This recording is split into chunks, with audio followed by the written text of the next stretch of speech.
The antique clock in the hallway chimed 4 times, a solemn, heavy sound that usually signaled the quiet hour before Richard returned. But today, that sound was a gunshot, signaling the moment she finally broke. Denise was standing in the immaculate, sunlight-drenched kitchen, a mug of lukewarm chamomile tea growing cold in her hands. The house, all polished marble and muted wealth, felt less like a home and more like a high-end museum where she was merely the custodian, forever wiping away the traces of life she dared to leave behind. She was 49, but felt 75, perpetually hunched by the invisible weight of Richard's expectations. Her husband was, by all public measures, a success. Sharp suit, sharp mind, sharp tongue when necessary, a pillar of their community. But privately, he was a stone wall, smooth and impenetrable, always managing to make Denise feel like a flickering shadow, never the substance. He was away, supposedly at a high-stakes mergers and acquisitions seminar in Boston, a trip he had prepared for with meticulous, almost obsessive detail. He'd gone over her chores, the meal plans, the social engagements she was expected to cancel, and ended the instruction session with the customary dismissive peck on her cheek that always tasted vaguely like victory to him. "Don't mess anything up, honey," he'd said, not as a joke, but as a warning. Today, however, the silence was different. It wasn't peaceful. It was expectant, humming with the static of suppressed anxiety that had been her constant companion for 15 years. Over those years, Richard's control had tightened like a vice. She couldn't use the master credit card without a text request. Her phone was frequently optimized by him, and her friendships were carefully pruned if he deemed the friends negative influences, which usually meant anyone who suggested Denise needed to stand up for herself. She knew deep down he wasn't just a controlling dude. He was something much darker, a genuine narcissist who sucked the oxygen out of every room. The term gaslighting had been an academic concept until Richard applied it daily, making her doubt her own sanity, memories, and worth. What broke the camel's back today wasn't a word, but a glint. Earlier, while dusting the built-in bookshelves outside his private study, the sanctum sanctorum he absolutely forbade her from entering, even to clean, she noticed a minuscule flash of metal near the floor. It was a silver-plated safety pin, the type they used for dry cleaning tags. Curiously, she knelt, and pulling the pin away, she saw a faint, almost invisible scratch on the dark wood floor, right at the edge of the closed, locked door. It wasn't just a scratch, it was a line, recently etched. Richard had a peculiar habit of checking the floor outside his office when he left, ensuring nothing was amiss. He was paranoid about security, always claiming he dealt with sensitive client information. Denise had always accepted this, assuming it was business secrecy. But the scratch felt different, deliberate. It was as if he had marked the floor to ensure that if the door had been opened even a millimeter in his absence, the gap would expose the mark. The sheer meticulous pettiness of it made a cold shiver run down her spine. He doesn't just distrust me, she realized. He expects me to try. Her hands began to shake violently, sloshing the cold tea. It was now or never. The fear was immense, a heavy suffocating blanket, but for the first time in years, a tiny, defiant spark of resentment fought back. "What are you hiding, Richard? What is so precious that you have to treat your wife like a thief in her own home?" She knew where he kept the spare key to the study, hidden in plain sight, disguised beneath a heavy ornate bronze sculpture of a crouching lion on his bedside table. He assumed she would never move his precious trinkets. Walking up the stairs felt like scaling Mount Everest in high heels. Every creak of the polished oak floorboards sounded deafening. She held her breath, listening only to the frantic thrumming in her ears. She retrieved the small, cold brass key. It felt heavy, a forbidden relic. Back downstairs, in the sterile hallway leading to the office, she paused. The mahogany door stood like an ominous sentinel. Her palm was sweating, leaving a wet smear on the polished wood. She inserted the key. It turned, with a satisfying, decisive click. The scent of aged leather and stale air immediately wafted out. Denise hesitated for a full minute, her chest tight, tasting the metallic tang of pure adrenaline. This was the point of no return. Once this door was open, the comfortable if miserable illusion of her life would shatter. She could retreat now, replace the key, and live the rest of her days in blissful, terrified ignorance. But the memory of the scratch, the utter contempt implicit in his meticulous trap, pushed her forward. She pushed the door inward, gently, slowly, revealing the room. It was exactly as she imagined. Mahogany paneling, a massive desk, dark leather chairs. But it was not the elegant neutral space that defined the rest of the house. This room was a bunker, stripped bare of anything personal, except for the evidence. Her gaze immediately landed on the corkboard, mounted discreetly behind a half-open cabinet door. It was covered not with graphs or stock market data, but with photographs. They were all of her. Not loving portraits, but candid, slightly blurry shots. Denise getting into her car, Denise at the grocery store, Denise talking to a neighbor. Each photo had tiny, handwritten dates beneath it, often followed by a number that made no sense. A sudden, dizzying wave of nausea hit her. Creepy. This was beyond controlling. This was surveillance. Then she noticed the computer screen.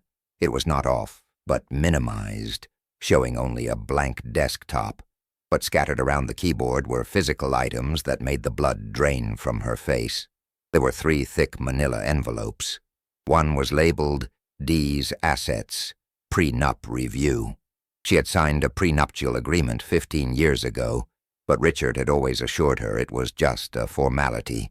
The second was labeled, crudely in black marker, Insurance Policy Payout, Timeline. But it was the third item that stole her breath and glued her feet to the floor.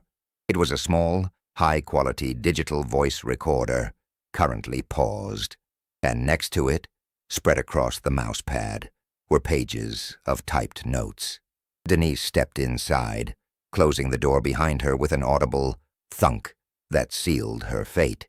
She moved toward the desk, her knees shaky. She needed to verify what her gut was screaming. The typed notes were transcripts, and the latest date was yesterday. They were detailed, cold, and written in Richard's concise, legalistic style. They were planning notes. She skimmed the page, her eyes jumping over words like discreet transfer, power of attorney, and incapacity declaration. Then she saw the full sentence, underlined twice in red pen. The current timeline allows for the execution of the trust amendment and the establishment of the guardianship petition within the next 3 months. The psychological assessment required to prove her deteriorating mental state is nearly complete, based on compiled recordings and anecdotal evidence provided to Dr. Thorne. Denise didn't need to read anymore. The oxygen left the room. She was not simply being controlled, she was being systematically dismantled. Richard wasn't just planning to divorce her and take her money. He was planning to institutionalize her, to declare her mentally unfit, based on the paranoia he had meticulously engineered in her for years, ensuring she couldn't fight back. He was setting up a legal framework to erase her completely and take everything she had inherited from her own family, which he had always coveted. She stumbled back, knocking a heavy leather-bound journal onto the floor. It opened, revealing more photographs and more handwritten notes. On one page, a list of her medication was scrawled out, noting the exact doses and times she took them. Underneath, a chilling annotation, easily manipulated via dose increase or substitution. Must maintain plausible deniability. Her reflection stared back at her from the dark paneling. A woman paralyzed, mouth slightly agape, eyes wide with a terror that finally made sense. This wasn't a suspicion or a fear. This was the truth, stark and brutal. Richard was not just a terrible husband. He was a meticulous predator, and she was trapped in his gilded cage, facing imminent destruction. The game wasn't about love or money anymore. It was about survival. Her heart hammered against her ribs, a frantic, visceral plea for escape. She knew instantly that if Richard found her here, she would lose everything. Her freedom, her sanity, maybe her life. She had to act, and fast, before he returned from his seminar. The paralyzing terror lasted only a moment, replaced by a searing, cold clarity. Denise knew she was screwed, royally, absolutely screwed, if she didn't get her act together right now. Richard wasn't coming home tonight, but the paranoia that governed his life meant he could call, check in, or even send a lackey. She had minutes, maybe an hour, before the illusion of safety dissolved. She forced herself to move, her limbs heavy with shock. Survival mode, a switch she hadn't known she possessed, clicked into place. She had to gather evidence, but she couldn't just yank the computer. Richard had proprietary security layers she wouldn't even know how to bypass. She focused on the physical evidence.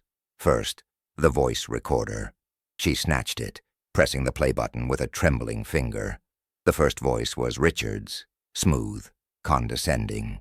And when she asked why the new pills tasted different, I just said the pharmacy switched generics. She bought it. God, she's so gullible. A pause, then a colder tone. We need to accelerate the anecdotal documentation of her episodes. Make sure the entries in my journal reflect her growing confusion, her inability to manage the household finances. You know, the usual BS.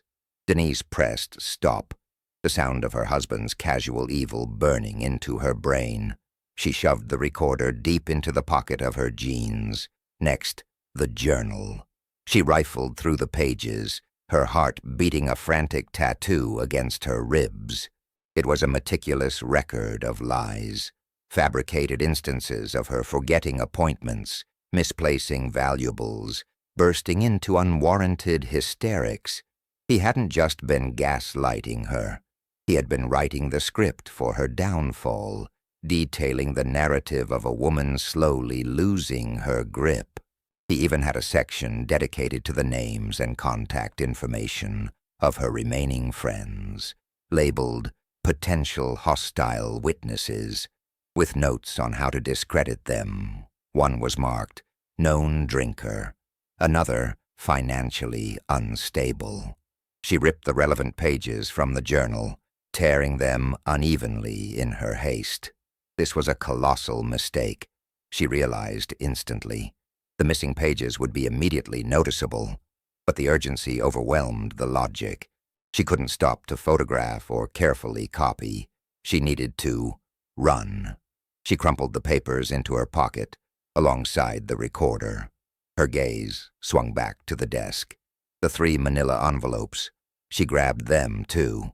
The insurance policy, the prenup review, and a document she hadn't seen before.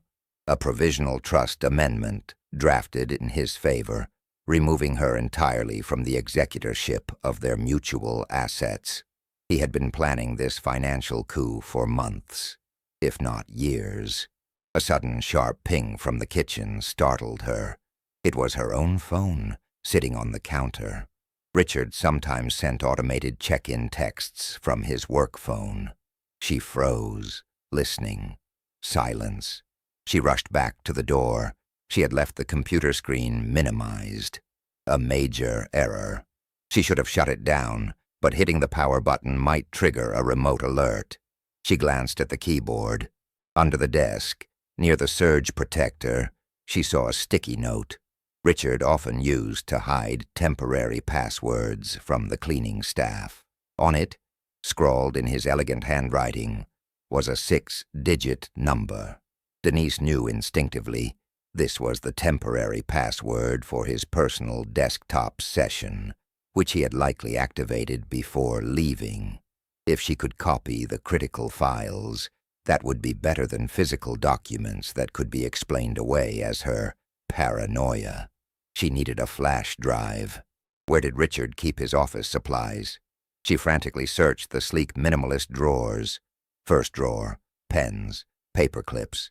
Second drawer, cables, foreign currency. Third drawer, locked. She panicked, pulling harder, but it wouldn't budge. She wasted 3 agonizing minutes trying to find a key or a release mechanism, the adrenaline making her fingers clumsy and thick. Focus, Denise, focus. Finally, in the bottom left drawer, typically reserved for files, she found it. A small sealed box of pristine, brand-new USB drives. She ripped one open and jammed it into a rear port on the computer tower, hoping the action wouldn't be logged. She hit the maximize button on the screen. It wasn't a spreadsheet or a legal brief that sprang up, but a communication window for a highly encrypted messaging service. Richard was in the middle of a chat with TA, consultant. The last message from Richard was time-stamped just an hour ago. Trip delay confirmed. Back tomorrow, 5 p.m. sharp. Ensure Dr. T is ready to proceed with the draft evaluation report upon my return. Tomorrow. She had less than 24 hours. The sense of suffocating doom intensified.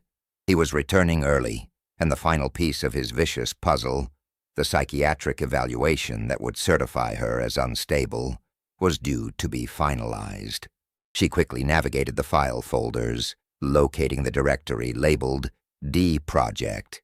Inside, hundreds of documents detailed the plan, financial projections, legal precedents for guardianship, even drafts of the official letter that would be sent to her own sister explaining Denise's unfortunate decline. She selected the entire folder and copied it to the USB drive. The progress bar crawled, agonizingly slow. 10%, 20%, every second felt like an hour. Suddenly, the security lights outside the window flickered. Denise jumped, nearly yanking the USB drive out prematurely. It was probably just a neighbor, or the motion sensor picking up a stray cat. But the fear of being caught in the act was overwhelming, visceral. Her mouth was dry, her breath shallow. She looked at the scratch mark on the floor by the door. If Richard hadn't been so meticulously paranoid, she might have missed the line.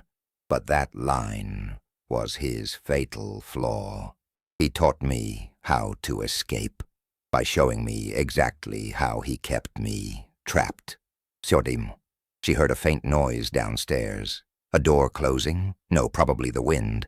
But the sound was enough to make her heart pound against her ribs hard enough to hurt. The copy finished. She ripped the flash drive out, shoved it into the pocket with the recorder and the crumpled papers, and shut down the computer properly this time, ensuring no unsaved documents remained open. She gathered the envelopes, knowing she couldn't take them all. The absence of 3 thick envelopes would be too obvious. She picked up the most damning one, the insurance policy payout, and decided to leave the others, hoping he wouldn't notice the weight difference immediately. As she stepped back into the hallway, she realized another colossal error. She had left the study key on the desk.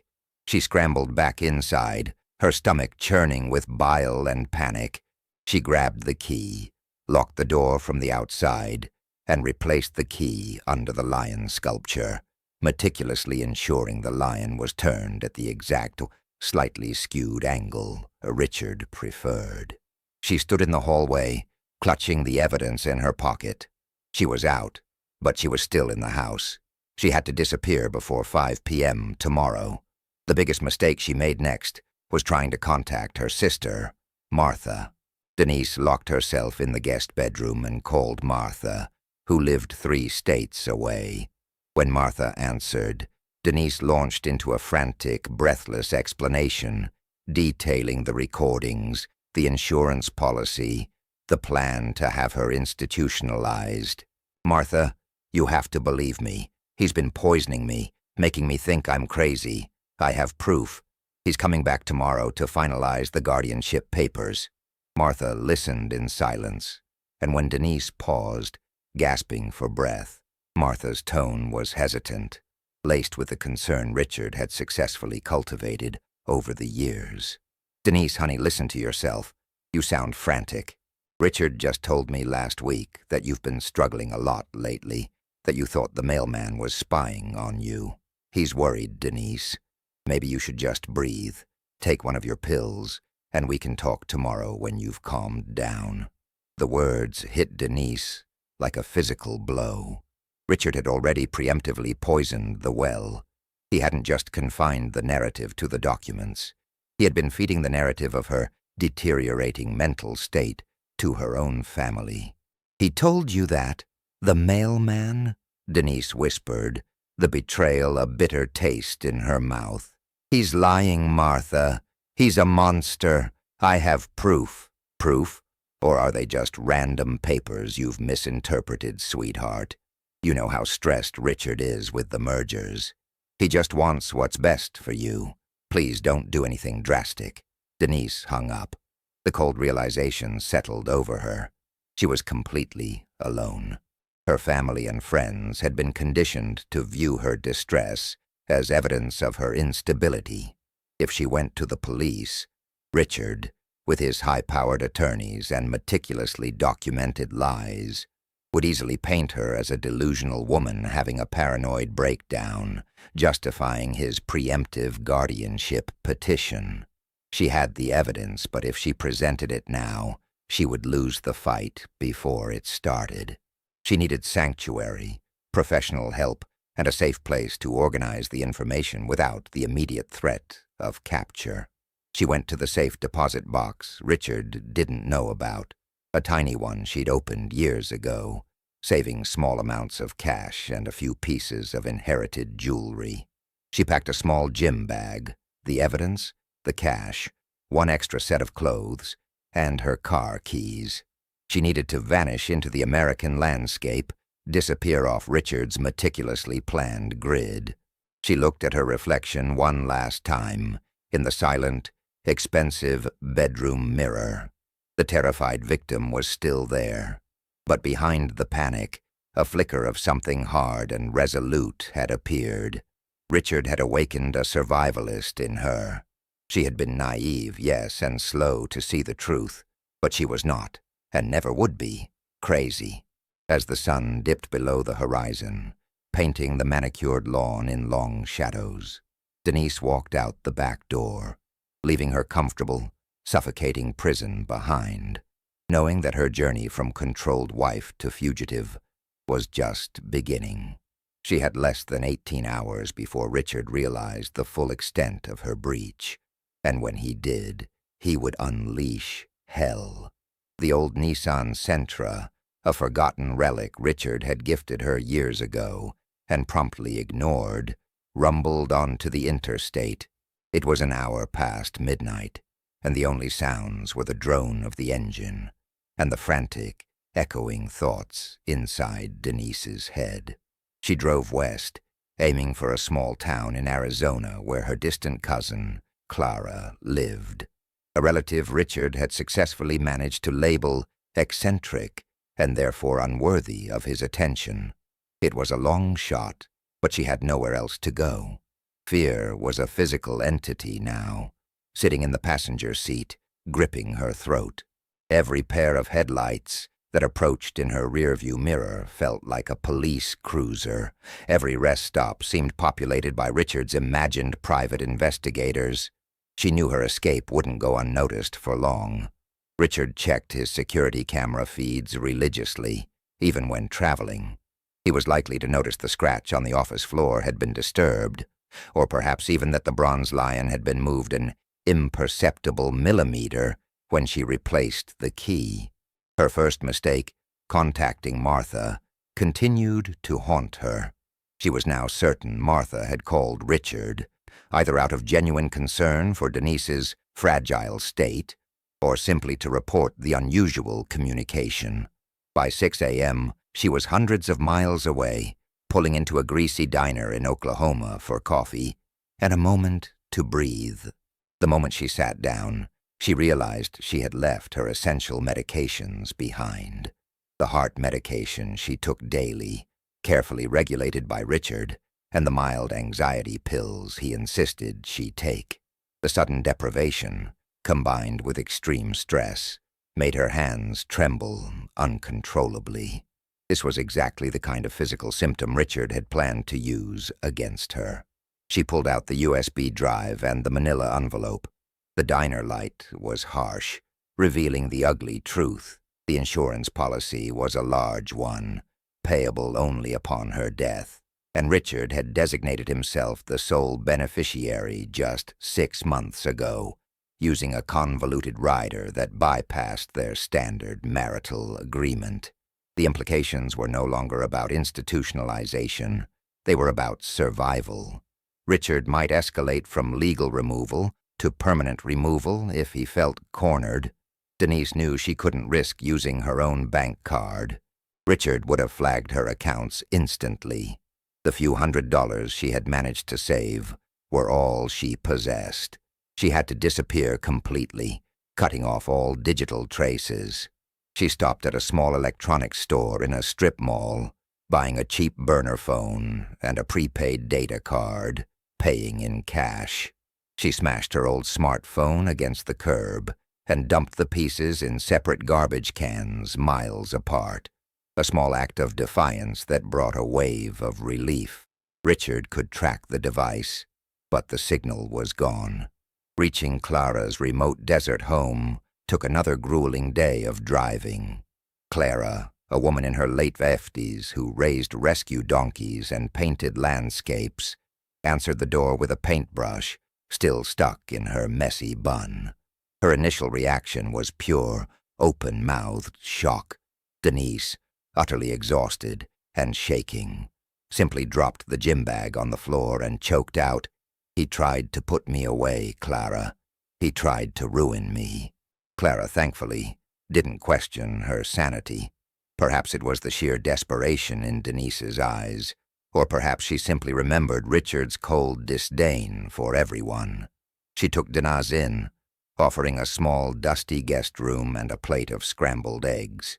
"You're safe here for now, honey," Clara said, her voice rough but reassuring.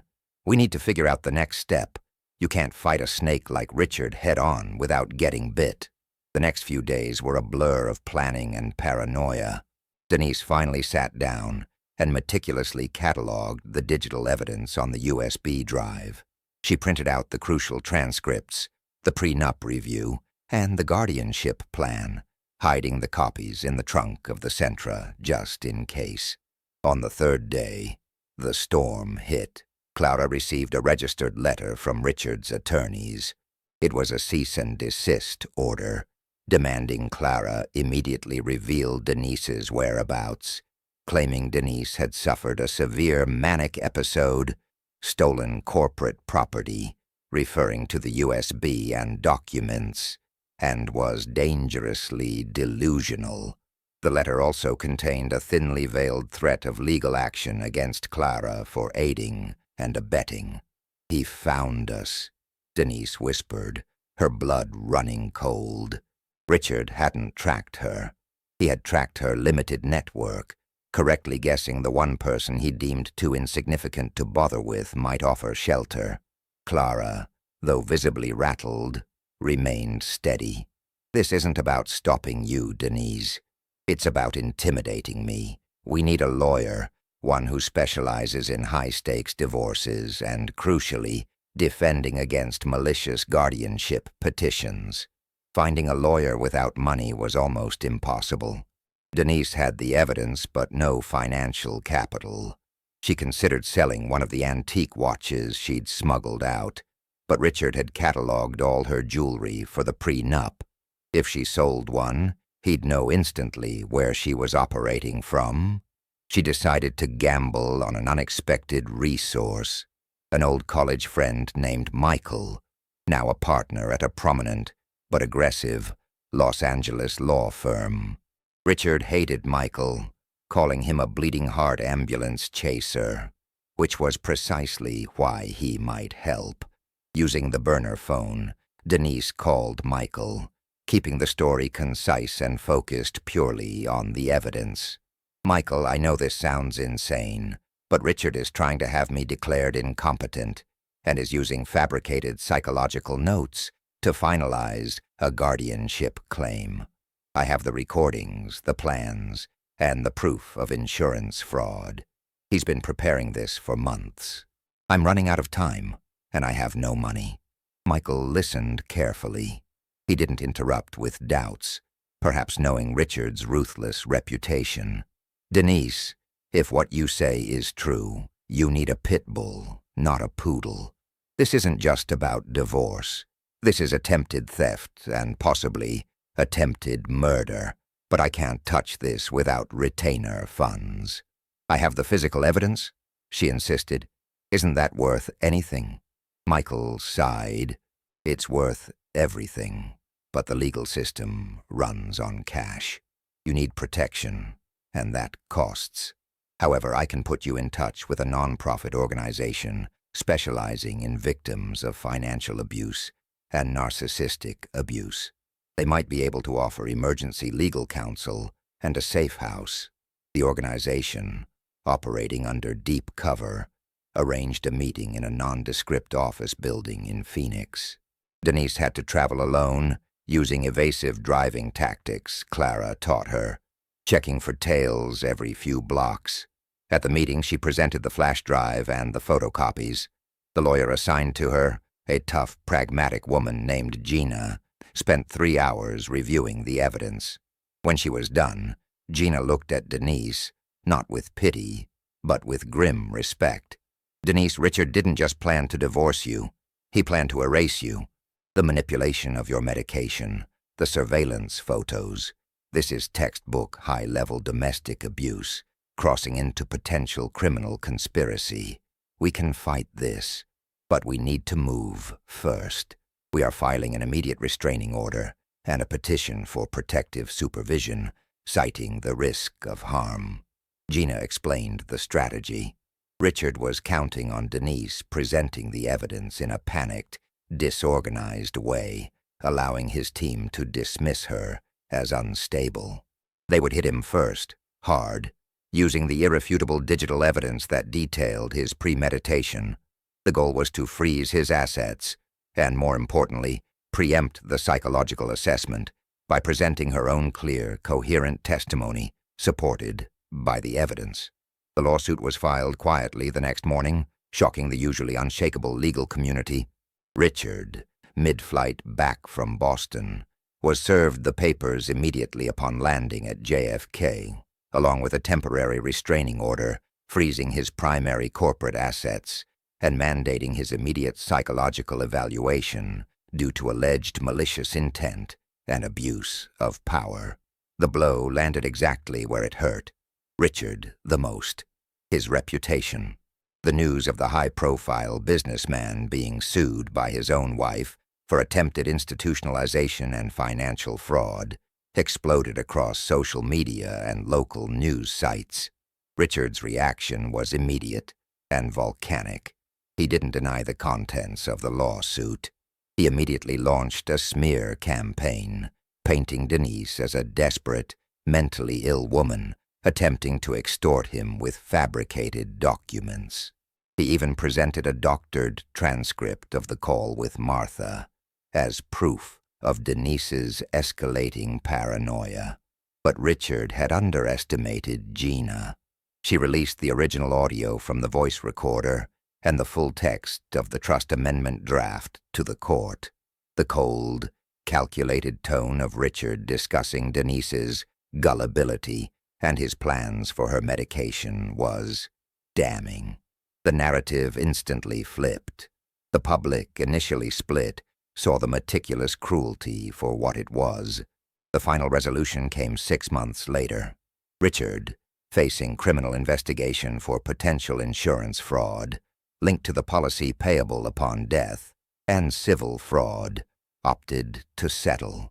He desperately needed the litigation to disappear to save his professional life. Denise walked away with a substantial settlement, enough to start a new life, far from the polished marble and suffocating silence of that house. She kept the Sentra, a symbol of her escape, but traded it for a comfortable SUV. Today, 3 years later, Denise lives in Santa Fe, running a small, successful art gallery. She sees Clara often. The terror never completely fades. She still double-checks locks and flinches at sudden loud noises. But the debilitating fear has been replaced by quiet strength. She testified against Richard, detailing not just the financial abuse, but the agonizing, slow, psychological torture. Richard was never criminally charged, but the public humiliation and the financial penalties crippled his firm.